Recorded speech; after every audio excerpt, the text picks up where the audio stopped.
வணக்கம் உறவுகளே, நான் உங்கள் மதுசூதன். கனடாவில் முதலாவது வருடத்தினுடைய பனிப்பொழிவு கடந்த 9ஆம் தேதி ஞாயிற்றுக்கிழமை ஆரம்பமாக இருந்தது. அது திங்கட்கிழமையும் தொடர்ந்தது. கடும் பனிப்பொழிவாகவும் பதிவாகி இருந்தது.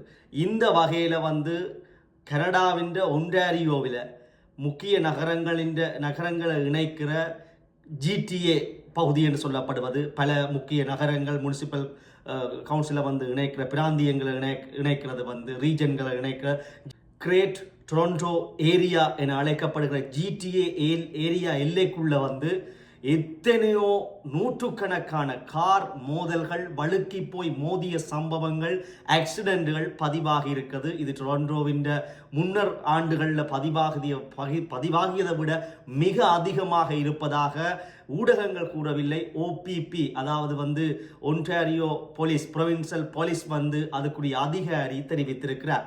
என்ன விஷயம் என்று பார்த்தோம் என்றால், வருடத்தினுடைய முதலாவது பனிப்பொழிவு நவம்பர் 9ஆம் தேதி ஆரம்பமாகி கடுமையாக பொழிந்து கொண்டிருந்தது. 5 சென்டிமீட்டர் தொடக்கம் 10 சென்டிமீட்டர் வரைக்கும் அதனுடைய படிமங்கள் வீழ்ச்சி காணப்படுவதாக இருந்த போதிலும் அதிக பனிப்பொழிவு காரணமாக பார்க்க முடியாது. வீதிகளை நேரடியாக கண்களால் ஒரு குறிப்பிட்ட தூரத்துக்கு எல்லை கப்பால் பார்க்க முடியாத அந்த விசிபிலிட்டி இல்லாத தெளிவற்ற நிலைமை பனி புகார் மூட்டங்கள் காரணமாக இருந்தது.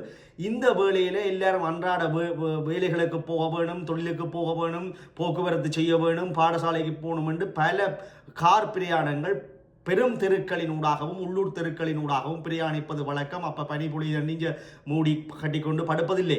ஆகவே அந்த போக்குவரத்தின் போது என்றுமே இல்லாதவாறு GTAல இந்த 48 மணித்தியாலத்துக்களையும் 48 மணித்தியாலம், அதாவது 9ஆம் தேதி நவம்பர், அடுத்த 10ஆம் தேதி நவம்பர்ல 2 நாளுக்குள்ளேயும் சுமார் 340 கார் மோதல்கள், ஆக்சிடென்ட்கள், அதனால் வழுக்கிக் கொண்டே மோதி அடிச்ச சம்பவங்கள், சிக்கப்பட்ட சம்பவங்கள் சுமார் 340 பதிவாகி இருக்குது.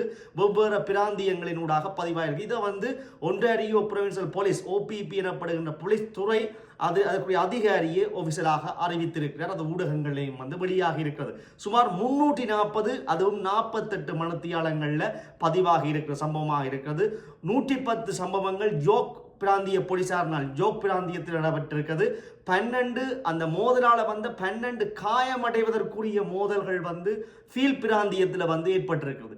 ஆகவே என்றுமே இல்லாதவாறு GTA பகுதியில் கிரேட் டொரண்டோ ஏரியா இந்த ரீஜனுக்குள்ள நடந்திருக்குது. 2 நாளுக்குள்ள, அதாவது 2 நாள்ன்றது ஒரு 48 மணித்தியாலத்துக்குள்ளே இவ்வளவு பனியால் மோதல்கள், கார் விலகுதல்கள், மோதி சென்றமை, ஆக்சிடென்ட்கள் பதிவாகி இருக்கிறது.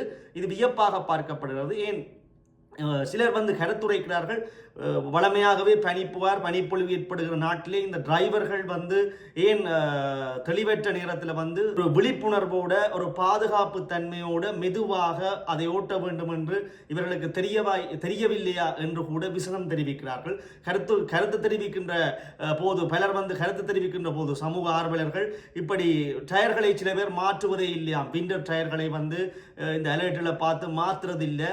அப்ப அது மாத்திர வீதம் இந்த கார் மோதல்களுக்கு பிறகு கடைகளில் அதிகரித்திருப்பதாக பதிவுகளும் செய்திகளும் கூறுகின்றன. தயவு செய்து உறவுகளே, இந்த இனி வருகின்ற பனிப்பொழிவுகள் மிகவும் வேகமாகவும் ஆக்ரோஷமாகவும் இருக்கலாம். அதிகளவு பனிப்பொழிவுகள் கூட இயற்கையினால் ஏற்படலாம். நீங்கள் விண்டர் டயர் மாத்தாட்டி கட்டாயமே அந்த விண்டர் காலத்துக்குரிய டயரை மாற்றிக் கொள்ளுங்கள். தேவையற்ற விபத்துக்களை தவிர்த்து கொள்ளுங்கள். அதை விழிப்புணர்வடைய மற்றவர்களுக்கும் பகிர்ந்து கொள்ளுங்கள். அப்ப டிரைவர்ஸ் மேர் இவ்வளவு என்றுமே இல்லாதவாறு இப்படி கணக்க மோதல்கள் இடம்பெற்று, அதுவும் 2 நாட்களுக்கு இல்லை, 48 மணித்தியாலத்துக்கு பதிவாகியது ஒரு மிக மோசமான ஒரு பதிவாக பார்க்கப்படுகின்றது. காலநிலை மிக மோசமாகினால் அதுக்குரிய அலர்ட் வெளிவிடப்படுகிறது.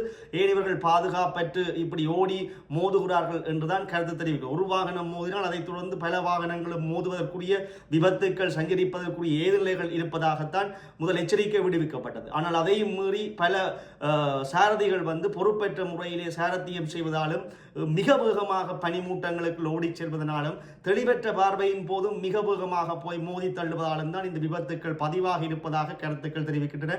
ஆகவே உறவுகளே, விண்டர் காலங்களிலே கனடாவில் மட்டும் இதை சொல்லி டொரண்டோக்கில் மட்டும் சொல்லி கனடா எங்கும் இது பதிவாகி இருக்கிறது. மேலைத்தேயங்கள்லையும் ஐரோப்பிய நாடுகளிலேயும் அமெரிக்க நாடுகளிலேயும் பனிப்பொழிவு ஏற்படுகிறது. ஆஸ்திரேலியாவிலே நீங்கள் என்ன செய்ய வேண்டும் என்றால் கவனமாக அனைத்து பார்த்து கொண்டிருக்கிற உறவுகள் எல்லோருமே அவதானமாகவும் விழிப்புணர்வோடையும் பாதுகாப்பாகவும் உங்கள் வண்டியை இந்த விண்டர் காலங்களிலே செலுத்துங்கள், கார்களை செலுத்துங்கள், ஆபத்திலிருந்து தவிர்த்துக் கொள்ளுங்கள். இது பிரயோசனப்படும் என்றால் மற்ற ஆட்களுக்கும் இதை பகிர்ந்து கொள்ளுங்கள். மீண்டும் ஒரு நல்ல பதிவினூடாக சந்திப்போம். நன்றி, வணக்கம்.